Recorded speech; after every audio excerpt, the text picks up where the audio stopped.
from Boston. Windy, what update did Eric Spoelstra have on Tyler Hero? Yeah, so Tyler Hero went through a light workout this morning, which is moving in the right direction because he hasn't been able to do much the last few days. But Spo said that he's still trying to convince the trainers and Spoelstra himself that he can be able to play tonight. Now, the last two games without Hero, and I know Hero hasn't shot the ball well recently, without that firepower off the bench, he averaged 21 points in the regular season. The Heat have struggled to score so much, Max. They barely broke 80 the last two games. I don't know what Hero would be able to give on that groin injury, but he is going to try to test it out again before the game and play. The rest of the Heat players who are questionable, including Jimmy Butler, Kyle Lowry, Max Strus, PJ Tucker, I could go on, are expected to give it a go. How effective they'll be, I guess we'll watch and find out. So on the offensive end, Jimmy Butler's just a different guy now. He was like the best player in the playoffs, and he gets hurt, and now he's a different guy. And Tyler Hero really can't help him out. Kyle Lowry, because of the hamstring, struggling to help him out. What about defensively? How is Robert Williams, who's made an enormous difference when he's on the floor, dealing with his lingering injury heading into tonight?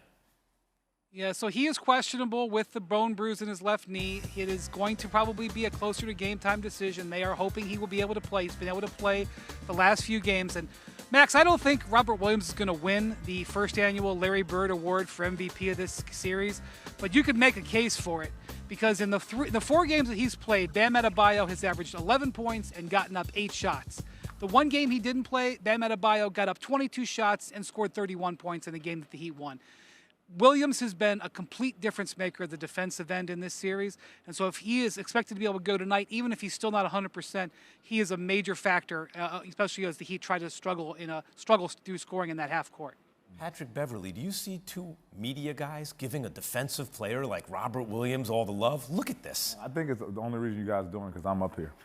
I don't think this is I don't think this is a natural human instinct that you guys want to do. I think you guys are forced to do it because I'm sitting right next to you. But it's because of what his presence has meant for Bam, right? No, it's true. It's true. Rob been playing his butt off.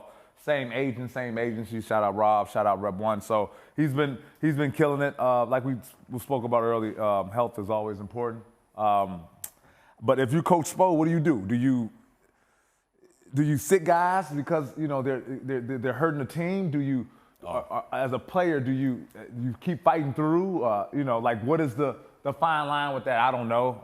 But as a player, if I'm hurt, I want to keep playing, but I don't want to play at the expense for the team. That's interesting because you're like a mind over matter, like will guy, right? But at a certain point, you heard what Windy just said.